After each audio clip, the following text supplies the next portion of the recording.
வாழ்க வையகம், வாழ்க வையகம், வாழ்க வளமுடன். ஒரு வாழ்க, குருவே துணை. இந்த உலக மக்கள் அமைதியாகவும் மகிழ்ச்சியாகவும் மன நிறைவாகவும் வாழ வேண்டும் என்று தங்களுடைய வாழ்நாளையே அர்ப்பணித்த மகான்கள், சித்தர்கள், ஞானிகள் அனைவரையும் வணங்கி இந்த நில உலகில் 95 ஆண்டு காலம் நிறைவாக வாழ்ந்து இன்றும் நம்மை ஆசீர்வதித்துக் கொண்டிருக்கக்கூடிய குருபிரான் அருட்தந்தை வேதாத்ரி மகரிஷி அவர்களின் பொற்பாதங்களை தொட்டு வணங்கி இந்த ஒரு சிறப்பான நிகழ்வை ஏற்பாடு செய்திருக்கக்கூடிய ஆற்காடு மனவளக்கலை மன்றம் அறக்கட்டளையுடைய அத்துணை நிர்வாகிகளுக்கும், என்னை அறிமுகப்படுத்திய பேராசிரியர் பாரதி அம்மா அவர்களுக்கும், துரியாதீத தவத்தை மிக சிறப்பாக நடத்தி கொடுத்த துணை பேராசிரியர் அம்பிகா அம்மா அவர்களுக்கும், இங்கே வந்திருக்கக்கூடிய உங்கள் அனைவருக்கும் வாழ்க வளமுடன் என்ற வாழ்த்துக்களோடு வணக்கங்களை தெரிவித்துக் கொள்கிறேன். வாழ்க வளமுடன். இந்த ஒரு புனிதமான நல்ல நாளிலே உங்களையெல்லாம் சந்தித்ததிலே ஒரு பெரும் மகிழ்ச்சி. உலகெங்கும் இருக்கிற அனைத்து மனவளக்கலை மன்றங்களிலும் இன்று சர்வதேச தியான தினம் கொண்டாடி கொண்டிருக்கிறார்கள். அந்த வகையிலே நம்மளுடைய ஆற்காடு மன்றத்தில் இப்போது நம்ம நல்ல சிறப்பான ஒரு தியானம் ஏற்றணும். இந்த தியானம் ஒரு ஆராய்ச்சியை பண்ணியிருக்காங்களாம் அமெரிக்காவில். தியானம் ஒரு நல்ல ஆழ்ந்து செய்கிறவங்க எல்லாம் குரூப்பாக சேர்ந்து ஒரு கூட்டு தியானம் அங்கங்கே செய்ய வச்சு ஒரு ஆராய்ச்சி பண்ணியிருக்காங்க. அப்போது அந்த ஆராய்ச்சி 1 மாதம் முடிவில் என்ன ரிசல்ட் சொல்கிறாங்கன்னா, எங்கெங்கெல்லாம் கூட்டு தவம் பண்ணாங்களோ அந்த சரௌண்டிங் ஒரு 5 கிலோமீட்டர்ஸ், ஒரு 5 கிலோமீட்டர் தூரத்துக்கு ஒரு ஆக்சிடெண்ட் ஆகலை, ஒரு வன்முறை எதுவும் நடக்கலை, எந்த கொடுமையும் நடக்கலையாம். எல்லாத்தையும் ஆராய்ச்சி பண்ணியிருக்காங்க. அது மாதிரி நடந்திருக்குது. ஏன்னா இந்த வைப்ரேஷன் போய் எல்லாத்தையும் அந்த சூழ்நிலையை அது மாதிரி உருவாக்குது. அப்போ நம்ம இங்கே தவம் பண்ணுறோம், இங்கேருந்து ஒரு 5 கிலோமீட்டர் சூழ்நிலையில் ஒரு நல்ல சூழல் கண்டிப்பாக உருவாகும். அருட்தந்தை நம்முடைய குருபிரான் அருட்தந்தை வேதாத்ரி மகரிஷி அவர்கள் உலக சமுதாய சேவா சங்கம் என்ற ஒரு அமைப்பை நிறுவுவதுடைய நோக்கமே உலகம் அமைதி பெற வேண்டும் என்ற ஒரு உயர்ந்த நோக்கம், தெய்வீக நோக்கம்.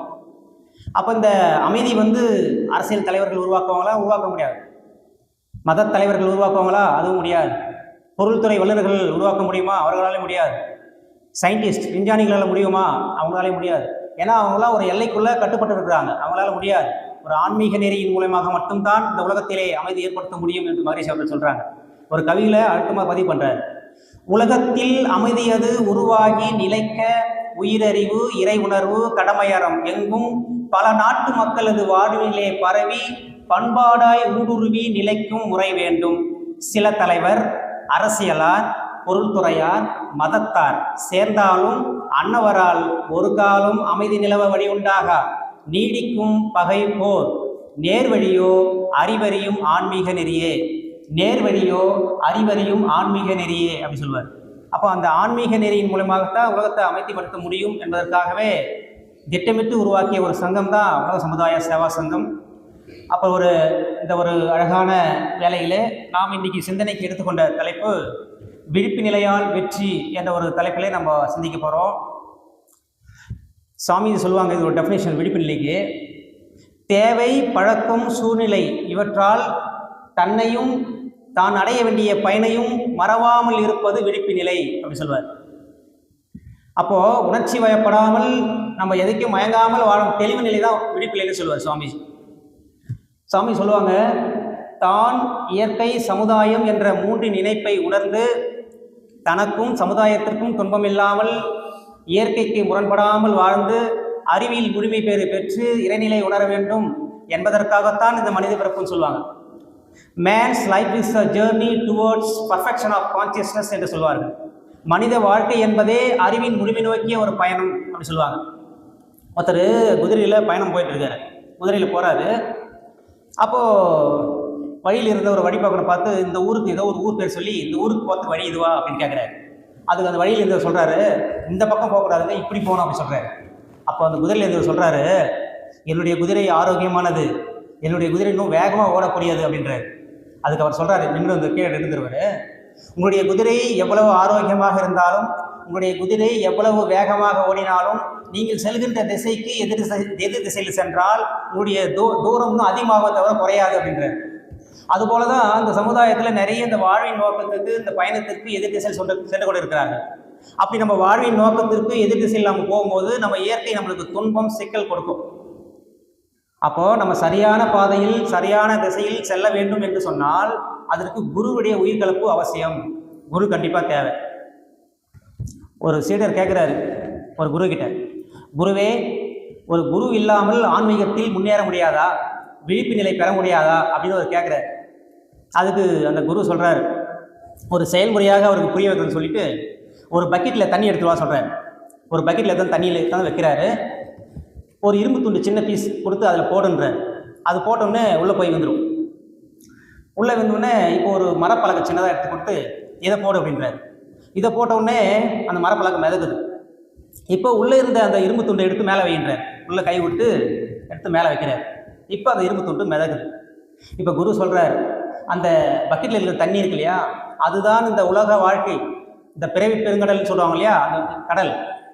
அந்த இரும்பு துண்டுக்குது இல்லையா, அதுதான் மனிதர்கள், மக்கள். அந்த பலகை இருக்கு இல்லையா, மரப்பலகை, அதுதான் குரு. அப்போ அந்த உலகை வாழ்க்கையில் மொழியிடாமல் பிறவி பெருங்கடல் நீந்தணும்னா இந்த குரு என்ற அந்த பலகை இருக்க வேண்டும் என்று அவர்கள் உணர்த்துறார். நாம் உணர வேண்டியது அதுதான். ஏன்னா குரு அவசியம் தேவைதான். ஆனால் நல்ல குரு, நிறைவடைந்த குரு கிட்ட நம்ம போய் சேரணும். நம்மளுக்குலாம் நல்ல குரு கிடைத்ததே நாம் செய்த புண்ணியம், நம் முன்னோர்கள் செய்த புண்ணியம் தான் சொல்லணும். நம்முடைய அருட்தந்தை அவர்கள் இல்லையா.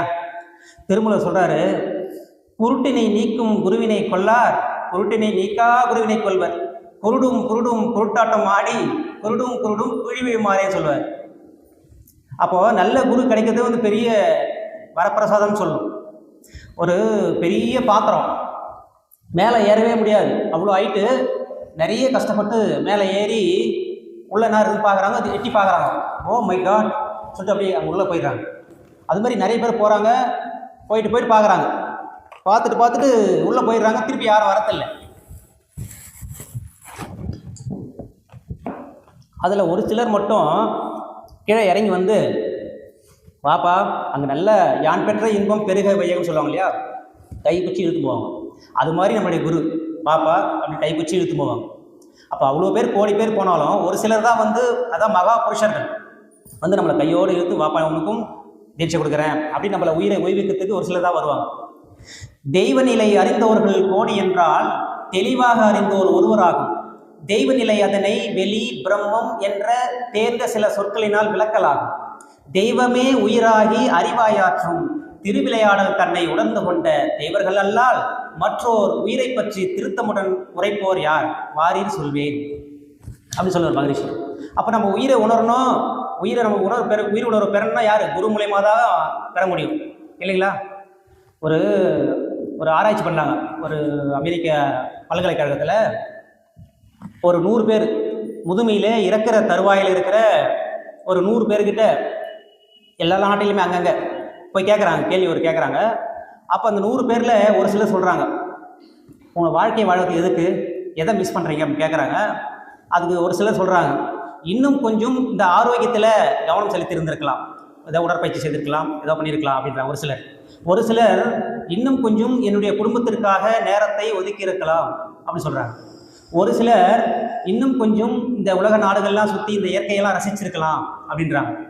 ஒருவர் கூட இன்னும் கொஞ்சம் பணம் சேர்த்திருந்திருக்கலாம் அப்படின்னு சொல்லவே இல்லையா, இந்த ஆராய்ச்சியில் சொல்கிறாங்க. அப்போது நம்ம இளமையாக இருக்கும்போது உடல் ஆரோக்கியமாக இருக்கும், நேரம் இருக்கும், ஆனால் பணம் இருக்காது. நடு வயதில் இருக்கும்போது நம்ம உடல் ஆரோக்கியம் இருக்கும், பணம் இருக்கும், நேரம் இருக்காது. முதுமையில் நிறைய பணம் இருக்கும், நேரமும் இருக்கும், ஆனால் உடல் ஆரோக்கியம் இருக்காது. அப்போ இதெல்லாம் பேலன்ஸ் பண்ணணும், இதுதான் விழிப்பு நிலை. அப்போது அது காலம் கடந்த ஞானம் சொல்லுவாங்களே, அப்போ சிறு வயதிலே இதெல்லாம் உணர்ந்தாதான் அடுத்து நம்ம பண்ண முடியும். ஆனால் மகான்கள்லாம் அப்படி தான், சிறு வயதிலே விழிப்பு நிலை. விழித்து கொண்டோர் எல்லாம் பிழைத்து கொண்டோர் அப்படின்னு ஒரு பாடல் வரி வரும்ல, அவர் சிறு வயதிலே விழித்து கொள்வார்கள். புத்தர் வந்து சிறு வயதிலே மூப்பு பிணி சாக்காடு அப்படின்னு சொல்லி கேள்வி கேட்டார் இல்லையா, இந்த வயது ஏன் ஆகுது, ஏன் நோய் வருது, ஏன் சாகிறாங்க, அந்த கேள்வியினால்தான் அவர் ஞானம் அடைந்தார் இல்லையா. அதுமாதிரி நம்முடைய குருபெராட் அருட்தந்தை அவர்களுக்கு சிறு வயதில் ரொம்ப ஏழ்மை, ஒரு நெசவு தொழிலில் வேலை செஞ்சுருக்கிறார். அப்போது ஒரு அழுகுறல் கேட்குது, யாருன்னு போய் பார்த்தா அவங்க அம்மா அழுகுறாங்க. போய் கேட்டாங்க, ஏன் அழுகுறீங்கம்மான்னு கேட்குறாரு. அதுக்கு அம்மா அவங்க சொல்கிறாங்க, உன்னை தவமாக இருந்து பெடுத்தோம் வேதாத்திரி, உனக்கு ஒரு ஜோடுதலை கூழ் கூட கொடுக்காம பாவி ஆகிட்டோம் அப்படிங்கிறாரு. நம்மளை மாதிரி ஒரு சாதாரண குழந்தையாக கூட சேர்ந்து கட்டி பிடிச்சி அழுதுருக்கோம். ஆனால் இது ஞான குழந்தை அல்லவா, இது தெய்வீக குழந்தை அல்லவா, வருங்காலத்தில் உலக சமாதான திட்டத்தை உருவாக்க போகிற குழந்தை அல்லவா. அந்த குழந்தை யோசிக்கிறது, அந்த குழந்தை விழித்து கொண்டது, இன்பம் துன்பம் என்ற உணர்வுகள் யாவை? அவற்றின் மூலமும் முடிவும் என்ன? நான் யார்? உயிர் என்பது என்ன? உடலில் உயிர் எப்படி இயங்கிக் கொண்டிருக்கிறது? கடவுள் யார்? இந்த பிரபஞ்சத்தை அவர் ஏன் படைத்தார்? ஏழ்மை ஏன்? எப்படி உண்டாயிற்று? அதை போக்குவது எப்படி? இத்தனை கேள்வி. அந்த கேள்விக்கு விடையாக நிறைய குருமார்கள் கிடைக்கிறாங்க. தவம் செய்கிறாரு, ஆராய்ச்சி பண்ணுறாரு, நிறைய விஷயம் கண்டுபிடிக்கிறாரு. எண்ணத்துடைய ஆற்றல், எண்ணத்துக்கு எவ்வளோ ஆற்றல் இருக்குது எல்லாத்தையும் பார்த்து செக் பண்ணுறாரு. சிறு வயதே ஒரு பாட்டு எழுதுறாரு. எவ்வளோ அருமையான பாடல் பாருங்க. செல்வத்தில் சிறந்திருவேன், உலகோர் என்னை சிறந்த தத்துவ ஞானி என்று போற்றும் நல்ல பெரும் புகழடைவேன். என் திட்டத்தை நாடனைத்தும் உள்ள பெரும் தலைவர்கள் ஏற்று அல்லும் பகலும் சிந்தித்து அவற்றை மக்கள் அன்பு நெறியில் வாழ அமல் செய்வார்கள். வல்லமையோடு அறிவு உடல் வளம் உயர்ந்து வாழ்ந்திடுவேன், உலகிற்கே தொண்டு செய்வேன். எவ்வளோ அருமையான கவி பாருங்க. செல்வத்தில் சிறந்திருவேன். ஒரு ஜோடுதர கூடு கூட குடிக்க முடியாத அவ்வளோ ஏழ்மையாக இருந்தவர் 2000 பேருக்கு வேலை கொடுக்குற அளவுக்கு நெசவு தொழில் உருவாக்கி பெரிய முதலாளி ஆகிட்டார். ஒரு கார் அவர் சொந்த யூஸுக்கு, இன்னொரு கார் பெட்ரோல் போட்டு வச்சிருவார். யாராவது பிரசவத்துக்கு அது மாதிரி இலவசமாக எடுத்து போகலாம். அந்த மாதிரி செல்வத்தில் உயர்ந்துட்டார். அப்போது சிறந்த தத்துவ ஞானி என்று போட்டும் நல்ல பெரும் புகழ் அடைவேன். இப்போ உலகம் ஃபுல்லாக மனவளக்கலை மன்றங்கள் இருக்கா? எல்லாம் அதில் டிப்ளமோ டிகிரி படிக்கிறாங்க. அப்போ இவ்வளோ சாமிஜி அந்த எண்ணத்துடைய ஆற்றல் பாருங்கள். அந்தளவுக்கு சாமிஜி இந்த எண்ணத்துடைய ஆற்றல் பற்றி சொல்வார். அப்போது இந்த விழிப்பு நிலையால் புற வாழ்க்கை தான் ஜெயிக்க முடியுமானா இல்லை, அகநோக்கிலும் சாதிக்கலாம் அப்படின்னு சாமிஜி சொல்வார். அதனால தான் இறைத்துகள், இறைவன்னா யார், எல்லாத்தையும் மனம்னா என்ன, உயிர்னா என்ன, எல்லாத்தையும் இவ்வளோ ஈஸியாக சொல்லி கொடுத்த மகான் 1958 முன்னாடியே சொல்லிட்டாரு இறைத்துகள் அப்படி சொல்லிட்டு. ஆனால் இப்போ விஞ்ஞானிகள் கண்டுபிடிச்சு அது காட் பார்ட்டிகல் அப்படி சொல்கிறாங்க. அப்போ எல்லாம் சாமி சொல்கிறார், எல்லாம் அல்ல அந்த இறைநிலையே செல்ஃப் கம்ப்ரசிவ் ஃபோர்ஸ் என்று சொல்லக்கூடிய தண்ணீருக்கு சூழ்நிறுத்தும் ஆற்றாலே நொறுங்கி இறைத்துகளாகி, அந்த இறைத்துகளில் மேலும் சுத்தவெளி அழுத்தத்தினால விண்களாகி, அந்த விண்கள் மேலும் சுத்தவெளி அழுத்தத்தினால மூலகங்கள் ஆகி, அப்புறம் பஞ்சபூதங்கள் ஆகி, ஓரறிவு, 2 அறிவு, 3 அறிவு, 4 அறிவு, 5 அறிவு, அப்புறம் 6வது அறிவாக நம் மனிதனாக நாம் வந்திருக்கிறோம் என்பதை எப்பயோ 1958 முன்னாடியே சொல்லிட்டார் சாமிஜி. 40 ஆண்டு காலம் ஆராய்ச்சி செய்து இவ்வளோ பெரிய விஷயத்தை நம்மளை சொல்லியிருக்கிறார். அப்போது இப்போ 5 அறிவு விளங்குற வரைக்கும் இயற்கை வளங்களை உள்ளது உள்ளவாறே அனுபவிச்சுட்டு செத்துறோம். ஆனால் 6வது அறிவாக நாம் இயற்கை வளங்களை வாழ்வின் வளங்களாக உருமாற்றி, தரமாற்றி, அழகுபடுத்தி அனுபவிச்சுக்கிறோம். எத்தனை வகையான உணவு வகைகள், எத்தனை வகையான வாழ்க்கை அனுபவங்கள் அனுபவிச்சுட்டு இருக்கோம் இல்லையா? இப்போது ஒரு பனிப்பிரதேசத்தில் இருக்கிற ஒரு பனிக்கரடியை விட்டாந்து ஆற்காட்டில் விட்டா அது வாழுமா? வாழாது. ஒரு ஒட்டகத்தை, பாலைவனத்தில் இருக்கிற ஒட்டகத்தை ஒரு பனிப்பிரதேசத்தில் விட்டால் அது வாழாது. ஆனால் நாம் அதை பயன்படுத்தி கொண்டு நாம் போய் வாழலாம். அதனுடைய ரோமங்கள்லாம் எடுத்து ஜர்க்கின் போட்டு நம்ம குளிரில் எங்கே வேணால் போய் வாழ்ந்துடலாம். ஏன்னா அறிவு அந்தளவுக்கு வேலை செய்யுது மனிதனுக்கு இல்லையா?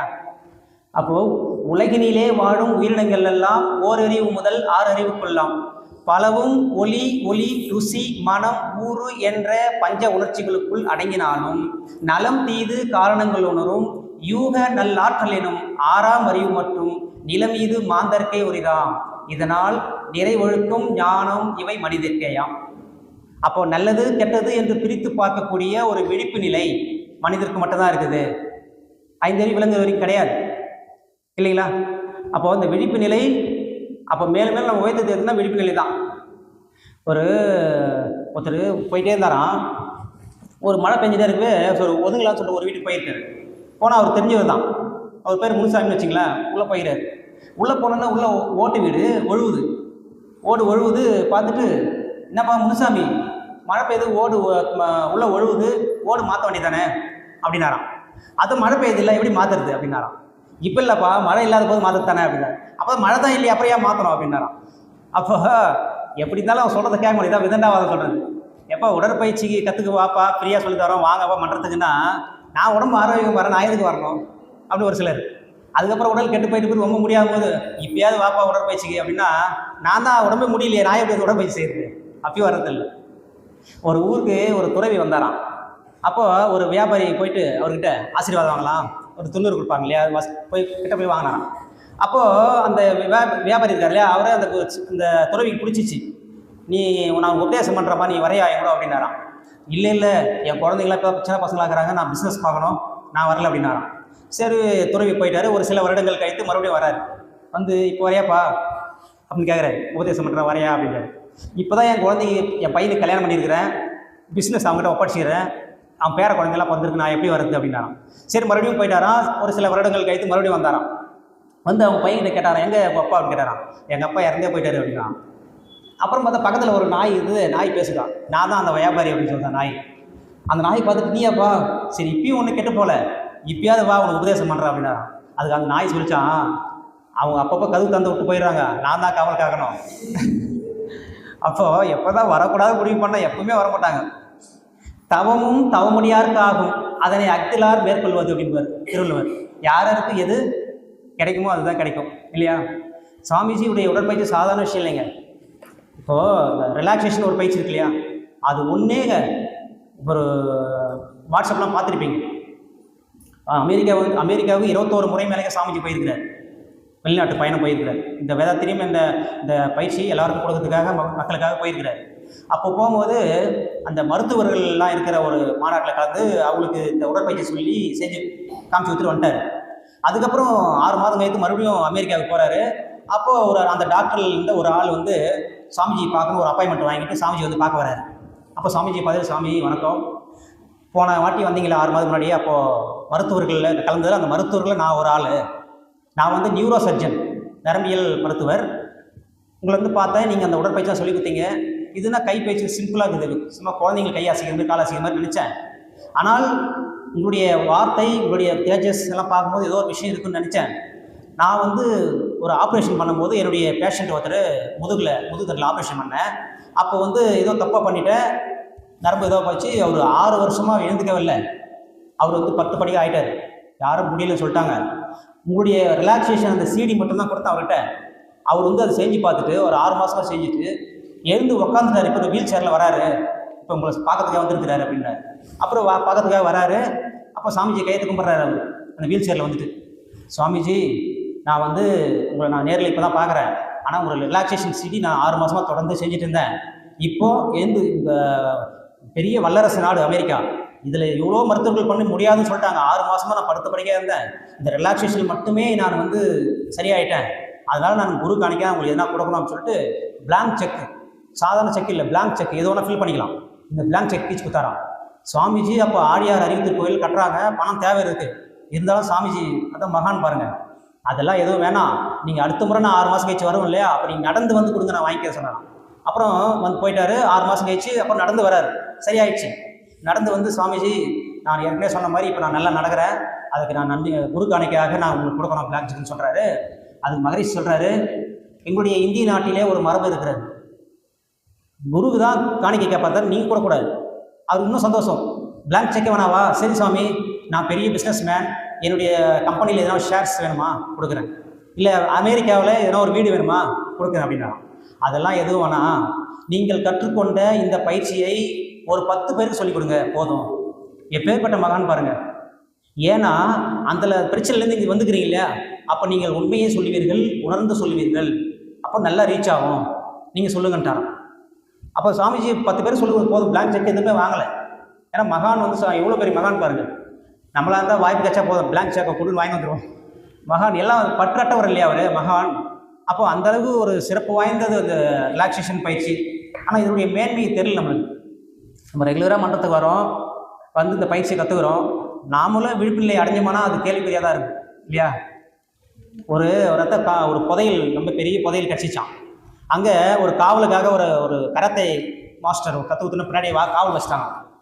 அப்போது ஒருத்தனுக்கு அந்த புதையல் எடுக்குன்னு ஆசை, கிட்ட போக முடியல, ஏன்னா கராத்தே கற்று வச்சுக்கிறான் இல்லையா, அவன் கிட்ட போக முடியலன்னு ஒரு 6 மாதமாக கராத்தே கற்றுக்கிறான். அவன் எப்படியாவது வெள்ளம் சொல்லிட்டு கராத்தே கற்றுக்கிறான், எல்லாம் கற்றுக்கிட்டு ஒரு 6 மாதம் கழிச்சு அந்த கராத்தே வீரனை போய் அடிச்சிட்டான். அடிச்சுட்டு அந்த சந்தோஷத்தில் எப்பா ஜெயிச்சிட்டேன் அப்படி சொல்லிட்டு அந்த சந்தோஷத்தில் அப்படியே வீட்டுக்கு போயிட்டான். எதுக்காக அடித்தான், பின்னாடி இருக்கிற புதையல் எடுக்கிறதுக்கு தான் அடித்தான், அதுவே தெரியாமல் மறந்து போயிட்டான். அதுபோல தான் நாமளும் கை வலி, கால் வலி, முதுவலி, வீட்டில் பிரச்சனை, சிக்கல், ஏதோ ஒரு பிரச்சனைக்காக நம்ம வரோம். வந்துட்டு அது சரியாகணுன்னு எப்பா போதும் சரியாச்சு நம்ம அதோடு நின்றுவோம். அது கிடையாது. அதையும் தாண்டி இந்த புதையல் மாதிரி பெரிய பொசிஷன் சாமிஜி கொடுத்துக்கிற அனைத்து தத்துவங்களும் அனைத்து தவங்களும் அப்போ இன்னும் ஆழ்ந்து உள்ளே போகணும் நம்ம. அதுக்காக தான் சாமிஜி எல்லாமே கொடுத்துருக்குறாரு. அப்போ எதுக்காக இந்த 6 அறிவு பெற்றதுடைய காரணமே நம்ம யார், நம்ம உயிர்னா என்ன உணர்றதுக்காக தான். பெரிய பொக்கிஷன் நம்ம 6 அறிவில் ஆரம்பத்தில் தாங்கிறன்னு சொல்லுவார் சாமிஜி. இன்னும் அவங்களாம் முழுமையில் இருக்கிறாங்க மேலே, நம்ம 6 அறிவு ஆரம்பத்தில் தாங்கிறோம் அப்படின்றது. இதை வச்சே இவ்வளோ கண்டுபிடிப்பு இல்லை. 6 அறிவின் ஆரம்ப நிலையில் நின்று அனுபவித்தாய், அனுபவத்தின் பயனுறந்தாய், பேரறிவை பெற வேண்டி பெருத்த வேகம் பெரிதென்ற விஞ்ஞான துறையில் இட்டாய், யாரறிந்த ஒன்றும் ஞான கர்ம எந்திரியங்களுக்கு உபகருவியாச்சு, ஊரறிந்தாய் உலகறிந்தாய், உன்னை யார் என்று ஒன்று மட்டும் அறியவில்லை விஞ்ஞானத்தால். எல்லாத்தையும் கண்டுபிடிச்சிட்டிங்க, ஆனால் நான் யார், உயிர்னா என்ன கண்டுபிடிக்கல. இவ்வளோ விஞ்ஞானம் வளர்ந்துச்சு சொல்கிறோம். சேட்டலைட் அனுப்புகிறோம், செவ்வாயில் தண்ணிக்கு தான் பார்க்குறோம். ஒரு 4 இட்லி 2 சப்பாத்தி ஒரு மருத்துவ விஞ்ஞானத்தை கொடுத்துட்டு இதை ஒரு பொட்டு ஒரு துளி ரத்தமாக மாற்றி கொடுக்குமா அந்த விஞ்ஞானம்? முடியாது இல்லையா? ஆனால் அந்த உடல் மாற்றுதே, இந்த அறிவை மாற்றுதே, எவ்வளோ ஒரு பெரிய பொக்கிஷம் இல்லைங்களா? அப்போ சாமிஜி ஒரு மறந்த நிலையில், ஒரு உணர்ச்சி வயப்பட்ட நிலையில் சாமிஜி ஒரு 2 தப்பு பண்ணியிருப்பார். எனது வாழ்க்கை விளக்கம் படித்தவங்களுக்கு தெரியும். சாமிஜி 2 கொடுமைகள் சொல்லியிருப்பார். ஒரு படிக்காத ஒரு குழந்தைய அடிச்சிடுவார். அதுக்கப்புறம் விழிப்பு நிலைக்கு வந்து ஐயோ அடிச்சிட்டுமே ரொம்ப வருத்தப்படுவார். அதுக்கப்புறம் மார்கழி மாதம் அவங்க மனைவி குளிக்கும் போது இவர் குளிப்பார், தண்ணி தொடச்சிட்டு அப்புறம் பொறுமையாக குளிப்பார். அவங்க மனைவி வந்து ஒரு ஜக்கு தண்ணி மேலே ஊற்றிடுவாங்க. குளிச்சா குளிர் போயிட்ட சொல்லி ஊற்றுவாங்க. உடனே ஒரு உணர்ச்சி வயப்பட்டு ஒரு பக்கெட் தண்ணியை அவங்க மேலே ஊற்றிடுவாங்க.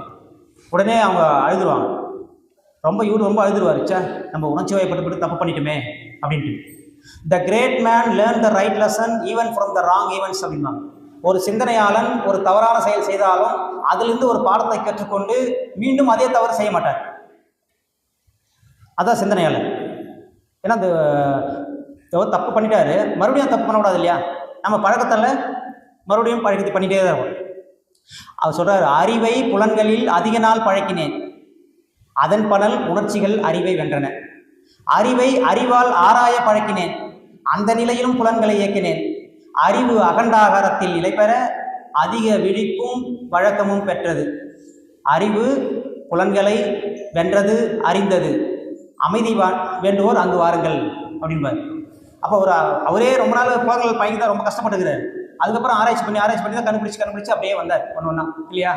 அதுக்காக தான் நம்ம தவறு செய்து. அதுக்கு தான் சாதாரண மனநிலையில் இருப்பவங்களாம் பீட்டா வேவில் இருப்பாங்க, 14 to 40 ஃப்ரீக்வன்சியில் இருப்பாங்க. அதை உணர்ச்சி வயப்பட்ட நிலை.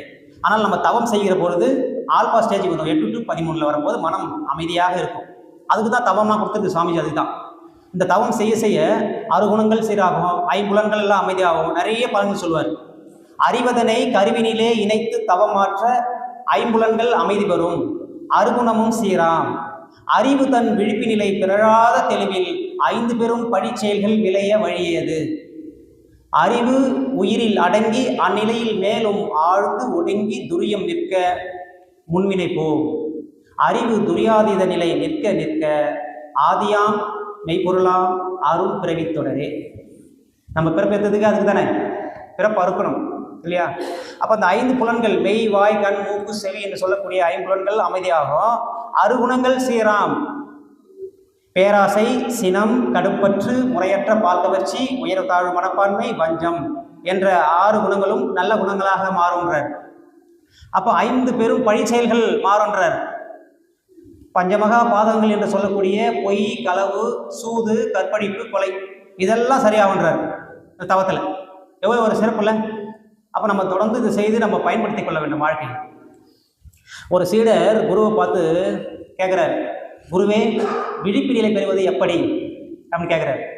அதுக்கு அந்த குரு சொல்கிறார், அறிவால் உங்களை நிரப்பிக் கொள்ளுங்கள் அப்படிங்கிறார். ஒன்றும் விளங்கலையே சுவாமி, அறிவால் உங்களை நிரப்பிக் கொள்ளுங்கன்னாரு, ஒன்றும் புரியலையே அப்படின்னு கேட்குறாரு. அது மறுபடியும் சொல்கிறாரு, பல 100 ஓட்டைகள் உள்ள ஜல்லடையில் நீரை நிரப்புவது போல அப்படிங்கிறார். இதுவும் புரியல. இது மறுபடியும் கேட்டால் புரியுதுன்னா சொல்லுவார் சொல்லிட்டு அந்த ஜல்லடை எடுத்துகிட்டு வந்து தண்ணி ஊற்றுறாங்க, தண்ணி நிற்கலை.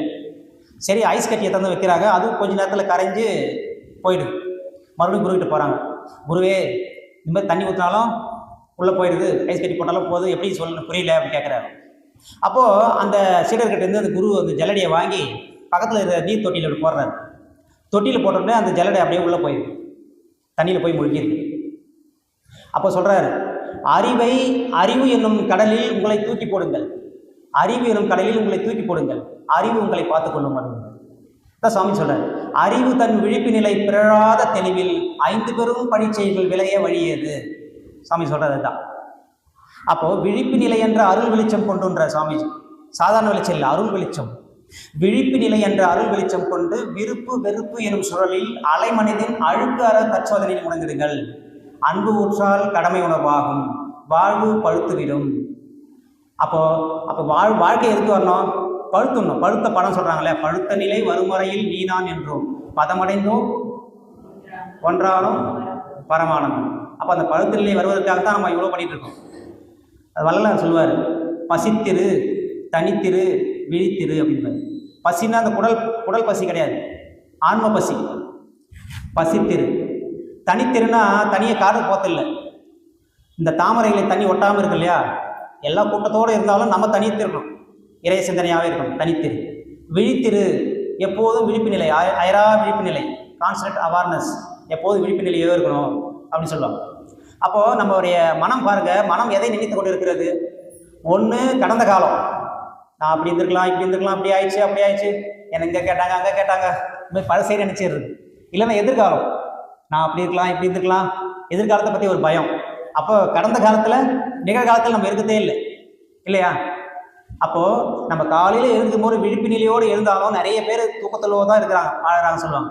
அப்போ விழிப்பு நிலை இல்லாமல் இருந்தால் நம்ம பகலில் கூட தூங்குற மாதிரி தான் கணக்கு. நான் யார் என்று தெரியாத வரை நான் விழிப்பு நிலையில் இல்லை. நான் யார் என்று தெரிந்து கொண்ட மனிதனே விழிப்பு நிலையில் உள்ளான். அப்போ நான் யார்? நம்ம அகத்தாயம் முடிச்சிருக்கோம். நான் யார்? இறைநிலையே நான் அறிவாக இருக்குது இல்லையா? இப்போ பால்லேருந்து தான் தயிர் வந்துச்சு, தயிர்லேருந்து தான் வெண்ணெய் வந்துச்சு, வெண்ணிலேருந்து தான் நெய் வந்துச்சு இல்லையா? அப்போ மூலம் ஒன்று தான், அதில் தான் ஒன்று வந்துக்கிறோம் இல்லைங்களா? எல்லாமே அணுக்களின் கூட்டு. Every appearance is nothing but association of atomic particles அப்படின்றாங்க. இதான் சயின்ஸ் சொல்லுது. எல்லாமே அணுக்களின் கூட்டு தான் சொல்கிறாங்க. நீர் வானில் சஞ்சரிக்க மேகம் என்போம், நிலமீது விழும்போது மழை என்போம், பார் மீது அதனையே இடத்திற்கேற்ப பல பெயரால் அழைக்கின்றோம், பழங்களுடைய சீர்பெற்ற சாறு என்போம். அதேபோல் ஆதி சக்தி அதன் பரிணாம சிறப்போக்க பேர் வைத்து அழைக்கின்றது அறிவல்லால். பேதமில்லை, அணு அண்டம் பிண்டம் ஒன்று, எல்லாம் ஒன்று தான். என் பையன் தோசை சாப்பிட்டான், எங்கள் வீட்டில் சாப்பிட்டு வெளியே போனானா, பக்கத்து வீட்டில் என்னடா சாப்பிட்டேன்? தோசை சாப்பிட்டேன். எங்கள் வீட்டில் இட்லிடா வாடா சாப்பிட்றான். நான் இல்லை, நான் தோசை சாப்பிட்டேன். வாடா இது இட்லிடா வாடா அப்படின்னு கூப்பிட்டாங்க. அது என் பையன் சொல்கிறான், இட்லியாக இருந்தா என்ன, தோசையாக இருந்தா என்ன, எல்லாம் ஒரே மாவதர அப்படின்னா. அது மாதிரி ஜடப்பொருளாக இருந்தான்னா உயிர் பொருளாக இருந்தானே எல்லாமே அணுக்களின் கூட்டு தான். இப்போ ஜடப்பொருளில் விண்ணுடைய கூட்டு அது, ஆனால் அதில் உயிர் கிடையாது. இது எப்படி உதாரணம் சொல்லணும்னா, ஒரு வீட்டில் எல்லா பக்கம் கதவு மூடியாச்சு. இந்த மாதிரி ஒரு சின்ன பையன், ரொம்ப சேட்டை பையன், உள்ளே வச்சு கதவு மூடிட்டோம். இவன் உள்ளே போகிறான், பால் அடிக்கிறான், மேலே ஏறான், குதிக்கிறான், ஆனால் எங்கேயும் வெளியே போக முடியல, உள்ளவே சுற்றிக்கிறான்.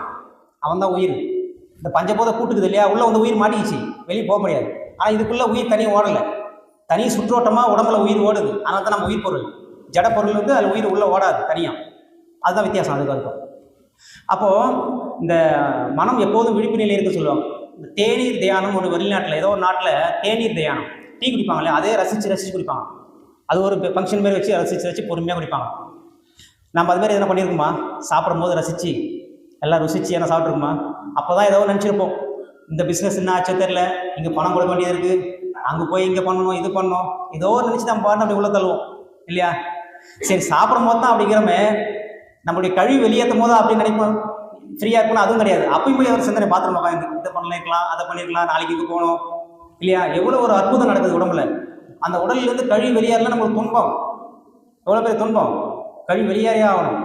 அதை நினைக்கிறதே கிடையாது. நம்ம ஒரு அலெக்சாண்டர் வந்து ஒரு ஏதோ படையில் ஜெயிச்சிட்டார் சொல்லிட்டு ஒரு பார்ட்டி அரேஞ்ச் பண்ணாராம். அப்போ அந்த பார்ட்டியில் அரேஞ்ச் பண்ணாங்க, ஏற்பாடு பண்ணாங்கல்ல, அவர் வந்து அலெக்சாண்டருக்கே தெரியாமல் பெரிய ஒரு சத்தமான ஒரு குண்டு அவர் பயமுத்தணும் சொல்லி ஏதோ ஒரு பண்ணாங்க. அப்போது எல்லாம் டீ குடிச்சிட்டு கப்பு குடிச்சு வச்சுக்கிறாங்க. பெரிய ஒரு சவுண்டு டமால் ஏதோ குண்டு மாதிரி வச்சிச்சு. அவங்க ஏற்பாடு பண்ணாங்கல்ல, அவங்களே கையில் இருந்த டீ கப்பெல்லாம் கீழே போட்டாங்க.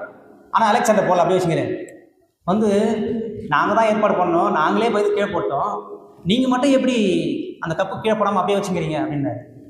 அப்போ எப்பவுமே விழிப்புலையில் இருந்தால் எதுக்குமே பண்ண மாட்டாங்க, அப்படியே பிடிச்சிருக்கிறாரு. அதனால தான் நீங்கள் படை வீரர்களாக இருக்கீங்க, நான் அரசனாகிறேன் அப்படின்னா. அப்போ விழிப்பு நிலை பாருங்கள், எந்த அளவுக்கு விழிப்பு நிலையோடு இருப்பாங்க பாருங்க. இல்லைன்னா அரசாட்சி பண்ண முடியாது. ஏன்னா அவ்வளோ மக்கள் இதை கண்ட்ரோல் பண்ணுறாங்க இல்லையா? விழிப்பு நிலை, எப்போதும் விழிப்பு நிலை. மாவீரன் நெப்போலியன் வந்து கடைசி காலத்தில் ஜெயிலில் போட்டாங்கன்னா, அப்போ அவருடைய உதவியாளர் வந்து அவருடைய புத்தகம் கொடுக்குறன்னு சொல்லிட்டு புத்தகத்தில் உள்ளே வச்சு அவர் தப்பிப்பதற்கான வரைபடம் உள்ளே வச்சு கொடுத்தாராம். அவர் அந்த உள்ள ஜெயிலில் பதட்டமான சூழ்நிலை இருக்கிறதுனால அது தெரியல.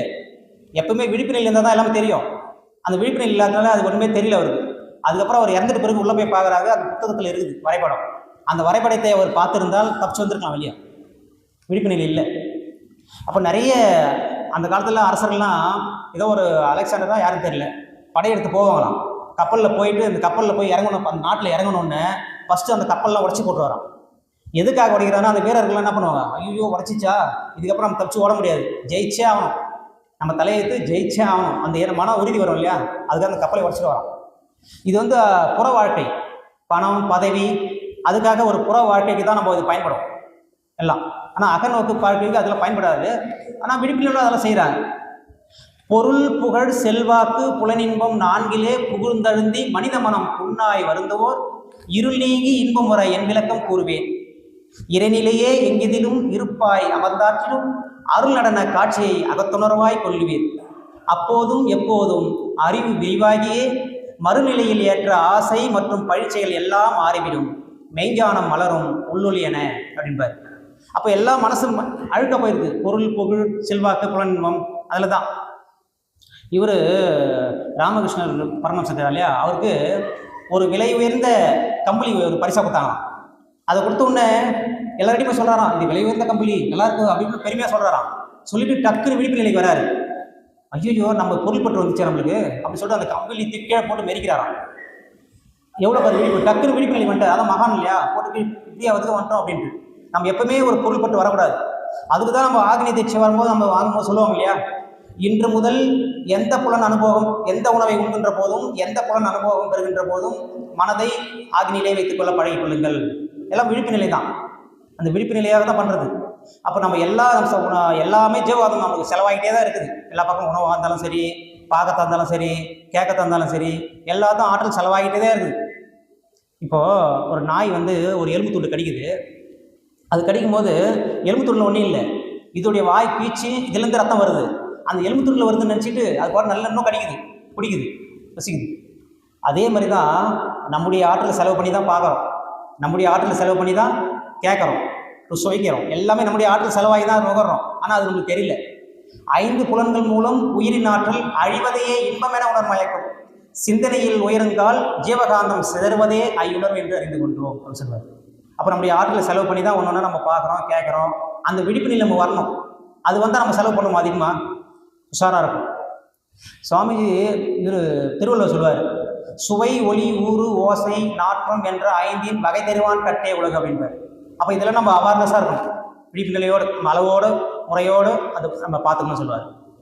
இந்த மனவளக்கலையில் 3 வளர்நிலைகள் சொல்லுவார் சுவாமிஜி. மன விரிவு பெறுதல், இயற்கை நீதியை உணர்தல், எண்ணம் சொல் செயலில் விழிப்பு நிலை காத்தல்னு சொல்வார். எண்ணம் சொல் செயலில் விழிப்பு நிலை காத்தல். எண்ணம் என்பது எப்போதும் இயங்கிக் கொண்டே தான் இருக்கும், அது நிறுத்தவே முடியாது. எப்போ நிற்குனா நம்ம உயிர் போனால் தான் நிற்கும், அதோடைய இயல்பே தான். அது நிறுத்தணும்னா நிறுத்த முடியாது. ஆனால் அது சரிதான் பண்ணணும். நம்ம ஒரு ராக்கெட் லான்ச் பண்ணுறாங்க இல்லையா, ஸ்ரீஹரியோட்டால் ராக்கெட் மேலே விட்றாங்க. அப்போ கீழே வந்து ராக்கெட்டு கவுண்ட் டவுன் சொல்லிட்டு விட்டுருவாங்க. அப்போ கீழே விஞ்ஞானிகள் சயின்டிஸ்ட்லாம் மேலே அப்படியே கரெக்டாக அந்த இலக்கை நோக்கி போதான்னு பார்ப்பாங்க. அப்படி போகல, எதனா கிராஸ் பண்ணி போதான் மறுபடியும் இங்கேருந்து ஆப்ரேட் பண்ணி ஸ்ட்ரைட் பண்ணுவாங்க, அந்த இலக்கை நோக்கி போகிறதுக்கு வழி பண்ணுவாங்க. அதே மாதிரி தான் நம்முடைய எண்ணத்தை நாமே நெறிப்படுத்தி கொண்டு, நாமே திருத்தி கொண்டு, நாமே கண்காணித்து கொண்டு இருக்கணும் நம்முடைய எண்ணத்தை. அதுதான் விழிப்பு நிலை. விழிப்பு நிலையோடு இருக்கணும். ஒரு சாமியார் ஒரு ஊரில் நம்ம ஃபேமஸ் ஆகிறார், எல்லா மக்களும் போய் பார்க்குறாங்க, ஆசீர்வாதம் வாங்குறாங்க, எல்லாம் கொடுக்குறாங்க. அதே ஊரில் இன்னொரு சாமியார் வந்துட்டார். வந்தவுடனே நம்மளால தான் வேறு சாமியார் இருந்தால் போயிடுவாங்க இல்லையா, அதுமாரி எல்லாரும் அங்கே போயிடுவாங்க. பழைய சாமியார் இருந்தார் இல்லையா, அவர் கோவம் வந்துச்சு, என்னடா இது நேற்று வரைக்கும் இங்கே வந்தாங்க மக்கள், இன்றைக்கி அங்கே போயிட்டாங்களா அப்படின்ட்டு அந்த புது வந்துக்கிற எல்லா சாமியார் அவரை ஏதாவது மோஸ்கட் பண்ணணும் அப்படின்ட்டு ஒரு கையில் பட்டாம்பூச்சி எடுத்துட்டார், உயிரோட பட்டாம்பூச்சி. அவர்கிட்ட போய் காமிக்க வேண்டியது, இது உயிரோடு தான் செத்து போச்சான்னு காமிக்கணும். அவர் செத்து போச்சுன்னு சொன்னால் உயிரோட பார்க்கப்படுறது போயிடுச்சு, மக்கள் முன்னாடி எல்லாம் ஆசைப்படுவாரா? அதே உயிரோடுன்னு சொன்னால் அது அப்படியே நசுக்கிட்டு வேண்டியது, நசுக்கிட்டு செத்து போச்சு பார்த்தியா அவர் சொன்னது தப்பு அப்படின்னு சொல்லிட்டு அது மாதிரி ஏற்பாடாக கையில் எடுத்துன்னு போகிறாரு. அந்த சாமியார்கிட்ட போய் கேட்குறாரு, என் கையில் இருக்கிற பட்டாம்பூச்சி உயிரோடு இருக்குதா செத்து போச்சா அப்படின்னு கேட்குறாரு. அதுக்கு அந்த சாமி சொல்கிறாரு, அந்த பட்டாம்பூச்சி உயிரோடு இருப்பதும் செத்து போதும் உன் கையில் உள்ளது அப்படிங்கிறார். அதே மாதிரி தான் நம்முடைய எண்ணங்களுக்கு வலு கொடுத்து அதை செயல்படுத்துவதும், நம்ம எண்ணங்களுக்கு வலு கொடுக்காமல் அதை செயல்படுத்தாமல் தடுப்பதும் நம் கையில் உள்ளது.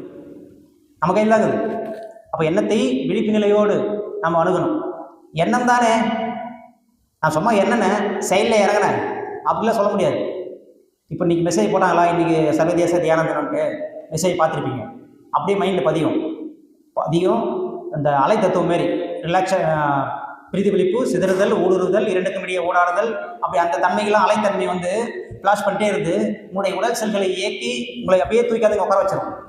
சாதாரண விஷயம் இல்லை. எண்ணத்தில் உஷாராக இருக்கணும். எப்படியாவது செயலுக்கு வந்துடும். அப்படியே வரலாமல் கருமயத்தில் பதிஞ்சு நம்முடைய குழந்தைங்களுக்கு போயிடும். அப்படியே இல்லைன்னா ஒத்த தரமுடைய இன்னொருத்தருடைய போய் அவருக்கு அந்த வேலையை செஞ்சிடுவார். அப்போ அதனுடைய பாவம் அக்கௌண்ட்டுக்கு நம்மளுக்கும் வரும். ஏன்னா நம்முடைய எண்ணம் தானே. அப்போ அவர் ஏதோ ஒரு தப்பு பண்ணிடுவார், ஒரு கற்பழிப்போ ஏதோ பண்ணிடுவார்னு வச்சுங்களேன். இவன் நிறைய பேர் எண்ணிருப்பாங்கல்ல, அவங்க எண்ணம் சூழ்நிலை அவங்க கற்பழி பண்ணிவிடுவார். அவன் போய் ஜெயிலில் தூக்கி போட்டுருவாங்க. பிடிப்பட்ட குற்றவாளி ஜெயிலில், பிடிப்படாத குற்றவாளி வெளியில். நம்மளை கண்டுபிடிக்க முடியாது, எண்ணத்தை தான் தப்பாக நினச்சிருக்காங்க. அப்போ அவன் தூக்கி வச்சிட்டாங்க. அப்போ அதனுடைய பதிவு அந்த வருத்தாலையும் நம்மளுக்கும் பாவமாக தான் பதிவு. அப்போ எண்ணத்தில் நம்ம விழிப்பு நிலையோடு இருக்கணும். அடுத்தது சொல். ஒரு சொல் வெல்லும், ஒரு சொல் கொல்லும் சொல்லுவாங்க. ஒரு ஜெயிலில் போயிட்டு நம்ம மனவளக்கலை பேராசிரியர் கிளாஸ் எடுக்க போயிட்டாங்க. அப்போ எடுக்கும்போது அந்த ஜெயிலில் ஒருத்தர் இருப்பார் இல்லையா, அவர் கூப்பிட்டு இந்த ஜெயிலில் ஏன்பா நீ கைதியை வந்தையா, என்ன பண்ண தப்பு பண்ண அப்படின்னு கேட்டாங்க. அப்போ ஜெயிலில் இருந்து அந்த கைதி சொன்னாராம், நான் வண்டியில் போயிட்டே இருந்தேன், ஒருத்தர் எதிரில் வந்தான், அவன் தான் ராங் ரூட்டில் வந்தான், ஏன்பா பார்த்து வரக்கூடாதான்னு கேட்டேன். டேய் போடா டே, ஒரே வார்த்தை போடா டே அப்படின்னா, என் வயசு என்ன உன் வயசு நான் என்ன போய் போடா டே அப்படின்னு தள்ளனேன். கீழே வந்து பக்கத்தில் பெரிய கல் இருந்தது, பட்டு செத்துட்டான். உடனே நான் ஜெயில் வந்துட்டேன். அவன் சொன்ன ஒரே வார்த்தை தான் போடாட்டேன்னு சொன்னான். இப்போ ஒவ்வொரு நிமிஷமும் என் காதில் போடாடே போடாடே போடாடேன்னு கேட்டுகிட்டே இருக்குது. அவ்வளோ வருத்தப்படுறாராம். அந்த ஒரு நிமிஷம் அந்த விழிப்பு நிலையோடு இருந்தால் அதை தவிர்த்திருக்கலாம். விழிப்பு நிலை தவறுனால அந்த ஒரு வார்த்தை பாருங்கள், ஒரு வார்த்தை வெல்லும், ஒரு வார்த்தை கொல்லும். யாகவராயனும் நாக்காக்க காவாக்கால் சோகப்பர் சொல்லியிருக்கப்பட்டிருக்கிற திருவள்ளுவர்.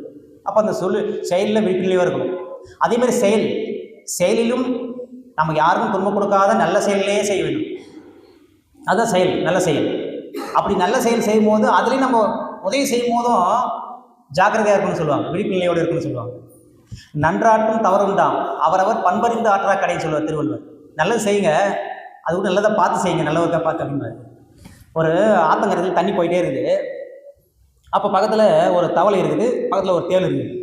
தேள் சொல்லுது தவளைக்கிட்ட, என்ன அந்த ஆத்தங்கரையில் அண்ணன் கடைக்கு அதை விட்டுறியானே அப்படின்னு. அது தவளை சொல்லுது, நான்லாம் விட மாட்டேன்பா, நீ எனக்கு கட்சிடுவ, நான் விட மாட்டேன் அப்படின்னு தவளை. அது தேள் சொல்லுது தவளை பார்த்து, லூசா நீ எனக்கு ஹெல்ப் பண்ணுற, நான் உன்னை போய் கடிப்பேனா அப்படின்னு. அப்புறம் உடனே தவளை கன்வின்ஸ் ஆகிடுச்சுங்க. சரி ஓகேவா இருந்துச்சு, முதுமலை ஏற்றிச்சு, ஆற்றுல கறந்து போயிட்டே இருக்குது. அவ்வளோ அலை வருது, தேள் பயப்படுது. தவளை சொல்லுது, பயப்படாத, எனக்கு நல்லா நீச்சல் தெரியும், நான் உன்னை எதுவுமே விட்டுறாங்க. போயிட்டே இருக்குது. இன்னும் கொஞ்சம் தூரம் தான், கரை கொஞ்சம் தூரம் தான் இருக்குது. தேள் ஒரே போல் போட்டுச்சு. திரும்பி பார்த்து, உனக்கு அறிவில்லை, கடிக்க மாட்டேன்னு சொன்னேன், இப்போ கடிச்சிட்ட, இப்போ நீயும் உள்ளே போகிற நானும் உள்ளே போகிறேன், 2 பேரும் சாக போகிறோம் அப்படின்னு. இப்போ அந்த தேள் சொன்ன பதில் தான் நீங்கள் ஹைலைட்டு. தேள் சொல்லிச்சான், நான் உன்னை கடிக்கணும்னு கடிக்கல, என்னுடைய இயல்பு அது அப்படின்ச்சான். தவளை என்பது தவளை அல்ல, நாம் தான். தேள் என்பது தேள் அல்ல, நமக்கு வாய்ச்சது, நமக்கு பிறந்தது, நம்ம வேலையில் வாய்ச்சது எதுவானா இருக்கலாம். அப்போ இவங்க இப்படி தான் அப்படின்னு தெரிஞ்சால் அவங்க கூடவே பயணப்படுவோமே தவிர அவர்களை நாம் முதுகில் ஏற்ற மாட்டோம். நம்ம முதுகில் ஏற்றுவோமா? அப்போ இவங்க இப்படி தான். அப்போ அவங்களால நம்மளுக்கு என்ன செய்ய முடியும்? அவங்க அறிவு அவ்வளோதான். அவங்களுக்கு நம்மளால் என்ன உதவி பண்ண முடியுமோ நம்ம எட்டத்தே உதவி செஞ்சுட்டு கம்முன்னு இருக்கும் இல்லையா? அதுதான் நன்றாற்றலும் தவறுண்டு அவரவர் பண்பறிந்த ஆற்றா கடை. அப்போது அந்த எந்த ஒரு பொறுமைனா ரொம்ப பொறுமைக்கு இவர் விவேகானந்தர் சொல்லலாம். ஒரு ட்ரெயினில் போயிட்டே இருக்கிற பயணம் பண்ணுறாரு. அப்போ எதிரில் இருந்த ஒருத்தர் இங்கிலீஷில் பாட்டு திட்டாரு விவேகானந்தர், கண்ட்ரி ஃப்ரூட்ஸ் அதுன்னு அவர் திட்டுறாரு. விவேகானந்தர் கம்முன்னு அமைதியாக இருக்கிறாரு. அப்போ பக்கத்தில் ஒருத்தர் வாங்கிறாருல, அவர் பார்க்குறாரு. அப்போ டிடிஆர் வந்து டிக்கெட் வசூல் பண்ணும்போது விவேகானந்தர் இங்கிலீஷில் பேசுகிறாரு. டிக்கெட் வாங்கும்போது அவர்கிட்ட டிடிஆர் பேசுகிறார். அப்புறம் டிடிஆர் போயிட்டார். பக்கத்தில் ஒருத்தர் கேட்குறாரு, உங்களுக்கு இங்கிலீஷ் தெரியுமா, ஆங்கிலம் தெரியுமா? அப்புறம் அவ்வளோ நேரம் இங்கிலீஷில் உங்களை திட்டிட்டு இருந்தார், நீங்கள் அமைதியாக இருந்தீங்களே அப்படின்னா. அது விவேகானந்தர் சொன்னாராம், நான் முட்டாள்களை பார்ப்பது முதல் முறை அல்லவே. அப்போ முட்டாள் பண்ணி வச்சுருக்கிறான், திட்டுறானா ஒரு முட்டாள். நம்மளாம் இருந்தால் போய் சட்டை பிடிச்சிருவோம், என்னையா திட்டுற, எனக்கு இங்கிலீஷ் தெரியாது நினச்சியா, நம்ம போய் இன்னும் நிறைய திட்டுவோம். அதான் ஞானிகள், மகான்கள். அப்போ எங்கிருந்தெல்லாம் நம்ம பாடம் வரும். ஒரு ஞானியை பார்த்து ஒருத்தர் கேட்குறாரு, நீங்கள் எப்பவுமே கோவமே பட மாட்டீங்களே, எப்படி இந்த ஞானம் வந்ததுன்னு கேட்குறாங்க. அது ஒன்றும் இல்லை, ஒரு நாள் நான் எப்பவுமே தவம் செய்வது பழக்கம். ஏரியில் நடுப்புற ஒரு போட்டில் எப்பவுமே தவம் பண்ண வரோம். அப்போ தவம் பண்ணும்போது அமைதியான சூழ்நிலை இல்லையாங்க. நம்ம இங்கே தவம் பண்ணும்போது கொசு கடிக்குது, யாராவது டிஸ்டர்ப் பண்ணுறாங்க, ஏதோ பண்ணிகிட்டே இருக்காங்க. அதெல்லாம் அமைதியான சூழ்நிலை. ஆற்றங்கரை ஏரி நிறைய போட்டில் தவம் பண்ணுறது பழக்கம். அப்போ ஒரு நாள் அதுமாதிரி தவம் செய்து கொண்டு இருக்கும்போது திடீர்னு யாரும் வந்து இடிச்ச மாதிரி இருந்தது. உடனே கோவமாக திரும்பி பார்த்த உடனே வேறு யாரும் ஆள் இல்லை. அந்த ஒரு வெற்று படகு, காலியான படகு அந்த காற்றுல அசைஞ்சு வந்து இடிச்சிச்சு. திரும்பி பார்த்தோன்னே சே, இது மேலே நம்ம கோவப்பட்டோம் அப்படின்னு சொல்லிட்டு ஒரு ஒரு ஒரு பொறுப்பு வந்துச்சு, ஒரு விஷயம் கிடச்சிச்சு அவருக்கு. அது மாதிரி அதுக்கப்புறம் யாருன்னா எதனா கடுமையான வார்த்தைகள் எதனா சொன்னாலும் இதுவும் ஒரு வெற்று படகு தான் அப்படின்னு நினச்சிக்குவேன், இது ஒரு காலி படகு அப்படின்னு நினச்சிக்குவேன் அப்படின்னு சொன்னாராம். அதுலேருந்து ஒரு விஷயம் கிடைக்குது இல்லையா. அப்போது இப்போ மற்றவங்க யாருன்னா திட்டுறாங்கன்னு வச்சுங்களேன், நம்ம உடனே கோவப்படுறோன்னா நம்முடைய சாவி அவங்க கிடைக்குதுன்னு அர்த்தம். அப்போ அவங்களுடைய சாவி நமக்கு கொடுக்கலாமா? நம்ம சாவியை அவங்க கட்டோன்னு நம்ம போகக்கூடாது. திட்டினாலும் நம்ம அமைதியை காக்கணும். அங்கேருந்து தீயா சொல்லு வந்தாலும் நம்மக்கிட்ட வர வரைக்கும் அது தீயாக வரணும். நம்ம தண்ணியாக இருக்கணும், அது வந்து இங்கே அழிஞ்சிடும். தீயாக இருந்தாலும் சொல்லு வந்து எப்படிங்க, நம்ம தண்ணியாக இருந்தால் அது வந்து அழிஞ்சிடும். சொல்ல மாட்டோம், விடுங்க அவளுக்கு தெரிஞ்சது அவ்வளோதான் அப்படின்னு இருந்தால் நம்ம மனமும் அமைதியாகும். எங்கேயா சொல்ல மாட்டோம், அவர் அது தெரிஞ்சது அவ்வளோதான் அப்படின்னு நம்ம போயிட்டே இருக்கணும். அப்போ தான் நம்ம வந்து அடுத்தது இல்லை தேவையில்லை நம்ம மனசாக வந்து பதிவுகள் திருப்பி பதிவு ஆகிட்டே இருக்கும். எல்லாமே ரெக்கார்ட் ஆகுது இல்லையா கர்மயத்தில். ஒவ்வொரு விஷயம் நம்மளுக்கு ரெக்கார்ட் ஆகிட்டே தான் இருக்கும். அப்போது நம்ம ஒருத்தர் தவம் பண்ண போயிருந்தாராம். இந்த தன்முனைப்பு மட்டும் வந்துடவே கூடாது. தவம் பண்ணிட்டு இருக்கும்போது இறைவன் வந்து காட்சி அளிச்சிட்டாராம். காட்சி அளிச்சுட்டு உனக்கு என்ன வர வேண்டும் கேட்டாராம். அதுக்கு அந்த தவம் பண்ண சொன்னாராம், எனக்கு எதுவுமே வேண்டாம், உங்களை சாமி இறைவனை பார்த்துட்டல அதுவே மகிழ்ச்சி வேண்டாம்னு சொன்னார். அப்போது இல்லை நீ வந்துட்டேன், நான் ஏதோ ஒரு வரம் கொடுத்து தான் அவன் எதனா கேளு அப்படின்னாரான். அவன் வேணான்னாரான். சரி நானே ஒரு வரம் கொடுக்குறேன், நீ யாரை தொட்டாலும் அவருடைய நோய் குணமாயிடும் அப்படின்னு கொடுத்தாராம். இவர் உடனே தவம் பண்ணவர், எனக்கு அந்த மாதிரி தவம் வேணாம், என்னுடைய நிழல் பட்டாவே அவங்களுக்கு நோய் குணமாயிடணும், அது மாதிரி வரம் கொடுங்கன்னு கேட்டாராம். ஏன் அப்படி கேட்குறீங்க அப்படின்னு கேட்டாராம். நான் போய் தொட்டு யாருன்னா நோய் நீங்கிச்சுன்னா என்னால் தான் ஆச்சு, என்னால் தான் நோய் நீங்கிச்சுன்னு ஒரு ஆணவம் தன்முனைப்பு வந்துடும். அதனால் என் நிழல் பட்டு குணமாச்சுன்னா எனக்கு யாரும் தெரியாது, அதனால் எனக்கு தன்முனைப்பும் வராது அப்படிங்கிறான். அப்போ இந்த தன்முனைப்பு தாங்க தேவையில்லாத நம்ம பதிவு விற்கிறது. அவ்வளோதான். தான் என்ற அதிகாரப்பற்று, தனது என்ற பொருள்பற்று, தன்மான அப்படியே 2 குழந்தைகள் சொல்லுவாங்க. அதனால தான் பஞ்சமகா பாதங்கள் எல்லாம் வரது அதுதான் காரணம். 6 தீய குணங்கள் வரதுக்கு காரணம் அதுதான். எல்லாமே பேஸ் அதுதான். அப்போ நம்ம மௌன நிலையில் இருந்தாவே விழிப்பில் இருக்குன்னு அர்த்தம்.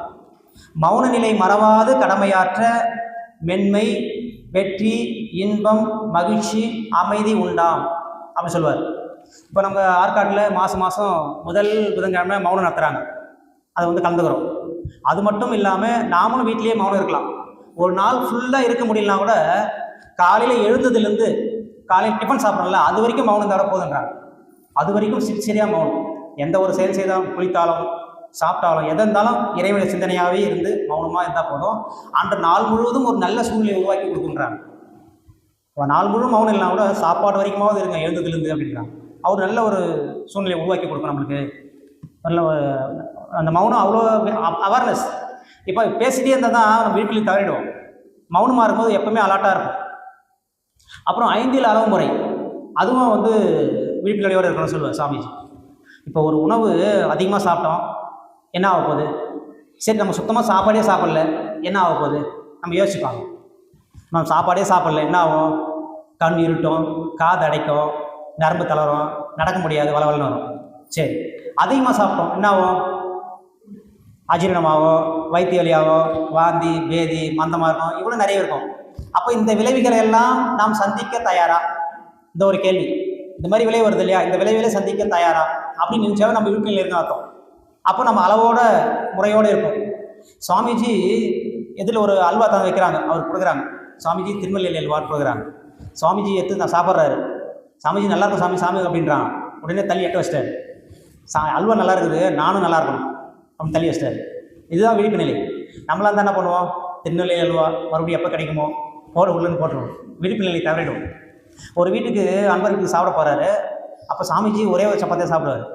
அப்போ இவர் நிறைய சாப்பிட வச்சுருன்னு சொல்லிட்டு சப்பாத்தி நல்லா கனமாக போட்டு 2 சப்பாத்தி சேர்த்து ஒன்றா போட்டு பெரிய சப்பாத்தி எடுத்து வைக்கிறாங்க. சாமிஜி ஆச்சு தெரியாதா, எடுத்து பார்க்குறாரு. பார்த்து வெயிட் பார்த்துட்டு அப்படியே பாதி கீச்சு போட்டார், போதும் அப்படின்னு. ஏன்னா அவங்க விழிப்புநிலை தெரியும், அதுலேருந்து தவறவே மாட்டாங்க. அந்த நாக்குக்கு சுவைக்கு அடிமையாக மாட்டார்கள் மகான்கள் அப்படின்வாங்க. ஒரு குரு வந்து நிறைய பேர் வராங்க, தேவையானதை கொடுக்குறாங்க, உணவு கொடுக்குறாங்க, ஆசீர்வாதம் வாங்குறாங்க. அப்போ அந்த சீடன் பார்த்துட்டே இருக்கிறான். அந்த சீடன் இல்லை, ஒரு அன்பர் பக்கத்தில் இருக்கிறார். அவர் கேட்குறாரு, குருவே உங்களுக்கு மட்டும் எப்படி இவ்வளோ சிறப்படைந்தீர்கள், என்ன பண்ணீங்க இவ்வளோ சிறப்படை, எல்லாம் உங்களை வந்து பார்க்குறாங்க, ஆசீர்வாதம் வாங்குறாங்க, என்ன பண்ணீங்க அப்படின்னு கேட்குறாரு. அவர் சொல்கிறார், பசியத்தா சாப்பாடு போடுவேன், தூக்கம் வந்தால் தூங்க வைப்பேன் அப்படின்றார்.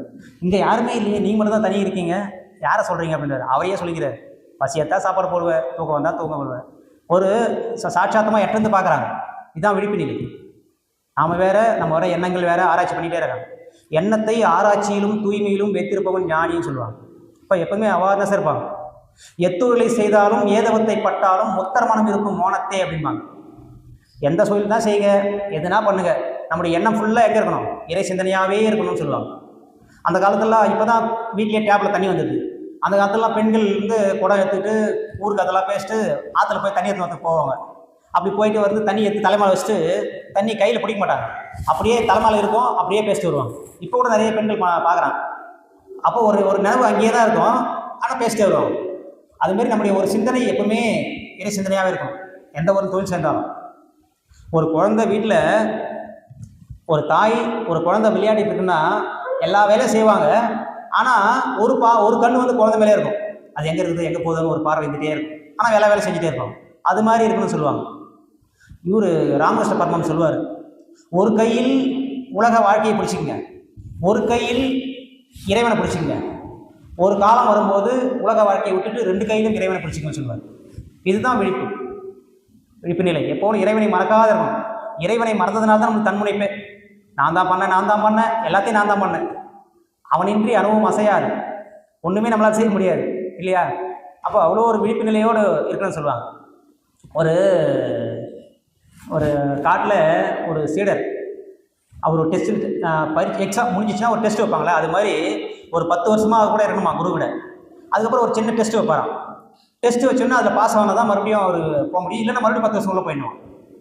அப்போ அது மாதிரி ஒரு 10 வருஷம் முடிஞ்சவொன்னு ஒரு சீடர் ஆசையாக உடையார் வேகமாக.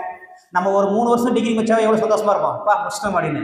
அவர் 10 வருஷமாக அந்த ஆசிரமத்தில் இருந்துட்டு சந்தோஷமாக உடையாரு. வந்தவுடனே ஒரு சின்ன டெஸ்ட் வைக்கிறாரு.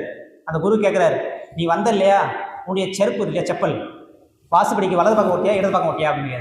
அவர் கொஞ்சம் யோசிச்சாரா, மறுபடியும் 10 வருஷம். அப்போ அவர் என்ன சொல்கிறாரு, குரு, இப்போ குருன்னா நீ அத்திருப்பது முடிச்சுட்டு வெளியே போயிட்டுனா நீ ஒரு குரு, உன்னை நம்பி நிறைய சீடர்கள் வருவாங்க. இந்த ஒரு சின்ன விழிப்பு நிலையில நீ எப்படி இந்த ஆசிரமத்தை நடத்துவ, மறுபடியும் உள்ள போ. இப்போ ஞானிகள் என்பது முக்கால அனுபவம் சொல்லுவாங்க. கடந்த கால அனுபவம், தற்கால சூழ்நிலை, எதிர்கால விளைவு எல்லாத்தையும் கணித்து ஒரு செயலை செய்வாங்க. அவங்க தான் மகான்கள், ஞானிகள், அந்தளவுக்கு சிறப்பு வாய்ந்தவர்கள். அப்போ அவங்கள பெரியவர்கள் முன்னோர்களாக நம்ம ஏற்படுத்தி வைத்ததே எதுக்கு தானே, அந்த நரகம் சொர்க்கம்னு ஒரு கான்செப்ட் எதுக்குன்னா விழிப்பு நிலையோடு இருக்கணும், எந்த தப்பும் செய்யக்கூடாது. அதுக்காக தான் நரகம் சொர்க்கம். நரகம்னா எல்லை, நம்ம உடல் வரை எல்லை கொட்டி கொண்டிருப்பது நரகம். சுவர்ண உயிர், இங்கே இருப்பதும் உயிர் தான், அங்கே இருப்பதும் உயிர் தான் என்ற அந்த உயிர் உணர்வு வருகிற போது அதுவே சொர்க்கம். தனியாக நரகம் சொர்க்கம்லாம் கிடையாது. ஆனால் இப்போ விஞ்ஞானம் வளர்ந்து விட்டது. காலையில் டிஃபன் இந்தியாவில் சாப்பிட்றோன்னா மதியம் லஞ்சு அமெரிக்காவில் சாப்பிட்லாம், நைட்டு டின்னர் ஜப்பானில் சாப்பிட்லாம். ஏன்னா அவ்வளோ வேகம் ஏற்பாடு ஃப்ளைட் இருக்குது, நம்ம அவ்வளோ நாடுங்களாம் சுருங்கிடுச்சு. இப்போ போய் நரகம் சொர்க்கம்னா ஏற்றுக்க மாட்டாங்க. விஞ்ஞானம் வந்துச்சு இல்லையா? அதே மாதிரி என் பையனை சொல்கிறேன், டேய் எதனா தப்பு பண்ண உன்னை நரகத்தில் போட்டு என்ன யமதர்மராஜா வருப்பார் அப்படின்னு. அவன் என்னை கேட்குறான், நீ போய் பார்த்துட்டு வந்தியா? அவன் கேட்குறது நியாயம் தானே, போய் பார்த்துட்டு வர முடியும். அப்போது இப்போ இருக்கிற மக்களுக்கு விஞ்ஞானபூர்வமாக சொல்லணும், ஒவ்வொரு செயலுக்கும் நிச்சயமாக விளைவு வந்தே தீரும் என்ற ஒரு செயல் விளைவு தத்துவத்தை அவர்கள் விஞ்ஞான முறையில் அவர் விளக்கி ஆகும். இப்போ பழைய கதையை வச்சுன்னு சொன்னால் நம்ப மாட்டாங்க. மக்களுக்கு அறிவு வளர்ந்துட்டே இருக்குது. இப்போ இருக்கிற குழந்தைங்க ரொம்ப டேலண்டாக இருக்கிறாங்க, அறிவு வளர்ந்துட்டே இருக்குது. ஒரு ராஜா முடிச்சிடலாமா? ஒரு ராஜா வந்து அரசாட்சி பண்ணிக்கிறாரு. அவங்க பையன் இளவரசன் இருப்பான் இல்லையா, அவன் இளவரசன் வந்து அப்பா கிட்ட சொல்கிறான், அப்பா நான் இளவரசனாக இருந்து எனக்கு போர் வச்சிச்சு, அடுத்து நான் பதவியில் உட்காரணும், நீ வழி கொடு அப்படின்றாரு. ஏய் ஏன்டா அப்படின்னு கேட்குறாரு. இந்த பார், நீ ஏன்டா என்னன்னு சொன்னா அப்புறம் உன்னை போட்டு தட்டு நான் வந்துடுவேன், இது ஒரு புதுசு கிடையாது. நிறைய அரசாட்சியில் நிறைய பேர் அப்படி தான் பண்ணுவாங்க. அவங்க மேலே இருக்கிறவங்களே கண்ணு குத்திடுவாங்க, இல்லை ஏதோ ஒன்று பண்ணிவிடுவாங்க. ஏன்னா அடுத்து ஆட்சி வரதாக நிறைய நம்ம வரலாறு படிச்சிருக்கோம். உடனே ஒரு அரசர் பயந்துட்டார், இவன் எதுவுமே எதனா பண்ணிட்டு போகிறான்னு சொல்லிட்டு, சரி ஒரு 10 நாள் டைம் கொடுன்றார். எதுக்கு? என்னுடைய குரு கிட்ட போய் ஒரு 10 நாள் இரு அப்படின்றார். இவர்னா அப்புறம் யோசிச்சு பார்த்தார் இளவரசன், சரி அப்பாவை கொலை பண்ணிட்டு நம்ம அரசனாவத்தை விட ஒரு 10 நாள் தானே, என்ன சாப்பாடு சாப்பிட்டு வருவோம் அப்படின்ட்டு சரி ஒத்துக்கிறார். அதுக்கப்புறம் போனார். போய் அந்த அரசனும் இளவரசனும் குரு முன்னாடி போய் நிற்கிறாங்க. உட்காந்து சேரையில் நிற்கிறாங்க. குருவே, அவர் கண்ணை திறக்கலை, சொல்லுப்பா 10 நாள் கழிச்சு வந்துட்டு போ. அவன் ஞானத்தால் உணர்ந்துறா இல்லையா, 10 நாள் கழிச்சுட்டு போவோம் பையனை போ அப்படின்ட்டார். அரசர் போயிட்டார். கிட்ட போய் உட்காந்துட்டு, ஹலோ, அது இவர் கேட்குறாரு குருவை பற்றி, எப்போ ட்ரைனிங் ஸ்டார்ட்டு அப்படின்னு கேட்குறாரு. குரு கண்ணை திறந்து பார்த்துட்டு, நாளைக்கு அப்படிங்கிறாரு. இப்போ என்ன, இப்போயே ஸ்டார்ட் பண்ணு அப்படின்றாரு. சரி இப்போயே ஸ்டார்ட் ஆயிடுச்சு, சரி சாப்பிடு. போய் உட்காந்து சாப்பிட்றாரு. சாப்பாடு கையில் வச்சு ஒன்று வாயில் வச்சு இன்னும் பட்டுன்னு ஒரு அடி வச்சுறாரு. திரும்பி பார்த்தா ஆள் இல்லை. குரு 10 அவ்வளோ தூரத்தில் எட்ட இருக்கிறார், 10 அடி தூரத்தில். என்ன இதான் ட்ரைனிங்கா, அடிக்கிற? அப்போ நானும் அடிப்பேன். அடி, உடனே அடி, அடித்து உடனே அடிக்கணும் அப்படிங்கிறார். சரி மறுபடியும் ஒரு வாயை தூக்குறாரு, பட்டுன்னு அடிக்கிற. மறுபடியும் திரும்பி பார்த்தா அங்கே இருக்கிறார். என்னடா இது அப்படின்னு சொல்லிட்டு அந்த இளவரசர் ரொம்ப கொஞ்சம் உஷாராயிட்டார். ஒவ்வொரு அசைவும் கவனிக்கிறார், ஒவ்வொரு அசைவும் அவருடைய வாசனை எல்லாத்தையும் கவனிக்கிறார். எப்போ ஒருவர் பார்த்துக்கிறாரு. அப்புறம் நைட்டு ஃபுல்லாக அவர் அடியை வாங்கலை, ஏன்னா உஷாராக்கிறார் இல்லையா. சரி ஒரு ட்ரைனிங் முடிஞ்சிச்சு. அடுத்த ட்ரைனிங், நீ தூங்கும் போது அடிப்பேன். தூங்கும் போது அடிப்பியா? இது என்ன, இதெல்லாம் என் அப்பா செய்த சரியா? சரி தூங்கும் போது அடிப்பேன். அப்படியே எப்போதும் வீட்டிலே இருக்கிறான், அடி வாங்கக்கூடாது இல்லையா. அதுலேயும் ஜெயிச்சிட்டான். அடுத்த டெஸ்ட்டு 3ஆவது நாள், தூங்கும் போது கத்தியால் குத்துவேன் அப்படின்றாரு. என்ன இது, இதெல்லாம் ஒரு ட்ரைனிங்கா? மனசுக்குள்ளே நினைக்கிறான், நீ என்ன கத்தியால் குத்திவா, இருடி நான் உன்னை கத்தியால் குத்திட்டு போயிடுறான் அப்படின்றான். ஒரு குரு தான் ஞானம் அறிந்தவர் இல்லையா, என்ன கொழுப்பு கொடுக்கு, என்னையே குத்திவே நீ அப்படின்றாரு. உடனே அந்த இளவரசன் போய் காலை வைக்கிறான், குருவே என்னை மன்னிச்சிருங்க, நான் நினைச்சது எப்படி உங்களுக்கு தெரியும் அப்படின்றாரு. விழிப்பு நிலை என்பது உன் முன்னால் யார் வருகிறார்கள் போகிறார்கள் என்பது முக்கியமல்ல, உன் முன்னால் நிற்பவர்களுடைய எண்ண ஓட்டத்தையும் கவனிப்பது தான் விழிப்பு நிலை அப்படிங்கிறார். நீ ஒரு இதெல்லாம் தெரிஞ்சாதான் ஒரு அரசனாவது நீ தகுதி அப்படின்றார். அப்போ அதுக்கப்புறம் அந்த விழிப்பு நிலை எடுத்து அதுக்கு ஒரு உதாரணம் சொல்கிறாங்க. அப்போ தேவை, பழக்கம், சூழ்நிலை இவற்றால் தன்னையும் தான் அடைய வேண்டிய பயனையும் மறவாமல் இருப்பது தான் விழிப்பு நிலை. உணர்ச்சி வயப்படாமல் நிலையில் நம்ம விழிப்பு நிலையோடு இருப்பதான் இந்த விழிப்பு நிலைன்னு சொல்லுவாங்க. ஒரே ஒரு விஷயம் மட்டும் சொல்லி நான் நிறைய செஞ்சுக்கிறேன். இந்த கடலில் இருக்கு இல்லையா ஆமை, அந்த ஆமை வந்து ஒரு இடத்துல முட்டை போட்டுச்சுன்னா மறுபடியும் கடல் ஃபுல்லாக சுற்றிட்டு எங்கேயோ பல தூரம் 1000 மைல் தூரத்தில் போயிட்டு மறுபடியும் நூறாட்டி முட்டை போட்டால் மறுபடியும் அதே இடத்துக்கு தான் வருமா. அது எப்படி அவ்வளோ தூரம் பயணம் பண்ணுதுன்ட்டா சொல்கிறாங்க டெக்னிக்கு. கடல் ஆழத்தில் போயிட்டு கடல் ஆழத்தில் நீரோட்டம் போகுமா, அந்த நீரோட்டத்தில் தன்னை இணைச்சிக்கிட்டு ரிலாக்ஸாக அது பாட்டு போகும். அந்த நீரோட்டமே அப்படின்னு போயிட்டோம் அந்த இடத்துக்கு. அதே மாதிரி நம்முடைய வேதாத்திரியம் என்ற அந்த கடலில் நம்ம தத்துவத்தில் ஆழ்ந்து அந்த நீரோட்டத்தில் நம்ம இணைச்சிக்கிட்டா நம்ம எதுவுமே பண்ண தேவையில்லை. நம்மையே இந்த வழி நடத்தி நம்ம போக வேண்டிய இலக்கை அந்த வேதாத்திரியுமே நம்ம சேர்த்துரும். அப்போ நம்ம தத்துவத்தில் ஆழ்ந்து உள்ளே போகணும், அதுதான் நம்ம செய்ய வேண்டியது. அப்போ இப்படி ஒரு அற்புதமான பயிற்சி நம்மளுக்கு கிடைச்சிருக்கு. நம்மெல்லாம் கொடுத்து வைத்தவர்கள் பாக்கியசாலிகள். மனித உயர் பிறவியதன் மதிப்புணர வேண்டும். மனம், உயிர், மெய் மூன்றான மனிதனோட ஆற்றல்களை மலர வைக்க வேண்டும். மறைந்திருக்கும் உட்பதிவாம் வினைகள் தம்மை மனிதனே மாற்றி அறச்செயல் செய்து மன தூய்மை வினை தூய்மை பெற்று பரத்துறைந்து மனிதனவன் உயர் மனிதனாக வாழச் செய்யும் மனவளக்கலை இதனை பரப்பி நலம் காண்போம் என்று கூறி இந்த ஒரு அற்புதமான வாய்ப்பை ஏற்படுத்தி கொடுத்த அனைத்து அன்புணர்களுக்கும் நன்றி கூறி விடைபெறுகிறேன். நன்றி. வாழ்க வளமுடன்.